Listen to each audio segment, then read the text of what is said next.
quantity surveyors to blame for the crisis of collapsing buildings in Kenya's urban areas. The experts say maybe not, but being so few against a very high demand has made their services too expensive for most developers, hence the cutting of corners. Now, KTN Stanley Mbichu has these details.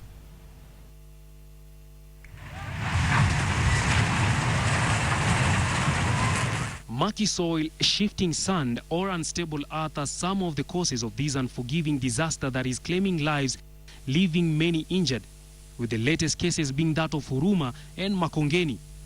What really could be the intrigues behind these menaces? 3 weeks after the Huruma disaster, KTN drove to some of the affected areas to find out whether there was any lesson learned by the residents. Unfortunately, there's little evidence of such. At the site of a collapsed 6-story building in Huruma that claimed 5 lives, leaving several injured, people come and go, perhaps hoping to retrieve whatever little belonging to them that may still be buried in this rubble.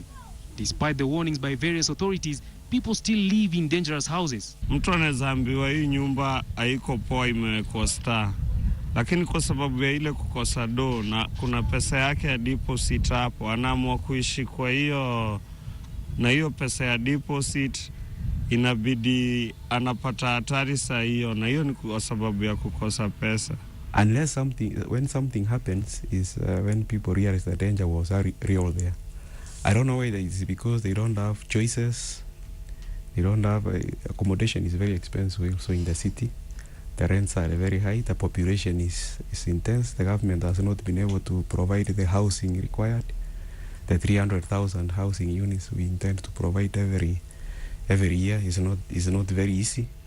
So landlords have filled that gap, that void where people are scrambling for the little space. So unless when something collapses is when, even if you warn the people, sometimes they don't get out. Because of the upsurge in urban population, poverty and low income, the demand for cheap housing has hit the roof. Businessmen are rushing in to build houses as quickly as they can. Maybe because of pressure of population, people do not even wait. Some do not even wait for the building to be completely completed. They pay rent even in advance. You hear landlords saying, I've already taken rent. In fact, they use rent. You pay 3 months in advance. They use that rent to start construction. That's why they do the construction very quickly, overnight. The reasons why buildings collapse are many and varied. First, they may be due to pure inadequate design. They could be due to inadequate construction. They may be due to cutting corners from the contractor side. So the reasons are very many. Each case must be evaluated on its own merit. The legal procedure is such that a developer's home has a valid site. A site that is not grabbed, and even if it's grabbed, it must be a legal entity. He has to approach an architect or the professionals. And the professionals in the building industry are architects, quantity surveyors, engineers, planners, and NEMA experts, etc., etc. The number of registered architects since 1934 in Kenya stands at 1,501, and that of the quantity surveyors at 790. However, those registered under the Board of Registration of Architects and Quantity Surveyors at the moment are 1,811, 1,089 architects and 722 surveyors. The number of architectural firms in the whole country stands at 333, and that of quantity surveying is 206. And yet, these professionals are critical when it comes to putting up safe buildings. Very many people who purport to be designing and executing implementation of buildings, majority of them are not architects and quantity surveyors and engineers, because they are not registered under the respective acts. Yeah, CAP 525 is very clear.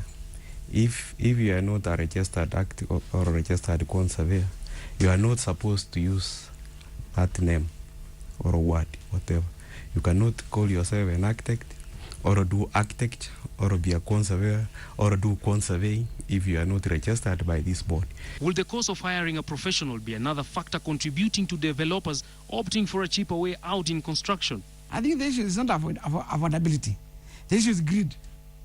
Somebody can afford. In fact, by going to a professional, you will save more than you save more than if you don't. For example, an architect could charges about 5% to 6%, and the QS 3 to 4% per construction cost. Once the designs have been designed and the developer has agreed with the consultants, this is what he wants, they have to submit them to the local authority for approval. The local authority in this case is the county government. It is mandated to supervise all buildings undergoing construction within its borders, ensuring all structures meet the required legal procedure. Some of the locals we spoke to claim this is not what happens.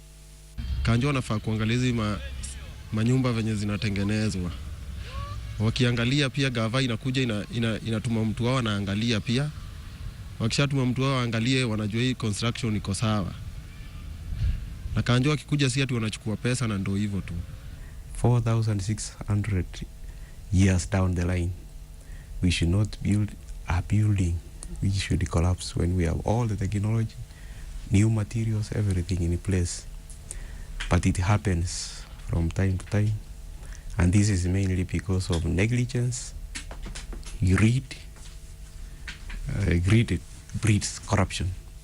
Not all buildings or structures, though, have gone through this whole procedure, but after assessments by professionals, they can be declared structurally fit. Concrete is the only material on construction. It's so important, but it's manufactured on site. If you don't handle it well, if you don't let it set the way it is supposed to set, it will fail, no matter what mix you have. Substandard buildings with all signs of poor workmanship are claiming lives in Kenya. Despite this obvious danger, countless such structures are coming up every day. It is now incumbent upon all county governments in Kenya to ensure the intrigues behind this disaster under construction is done away with. Stanley Mbichu, KTN.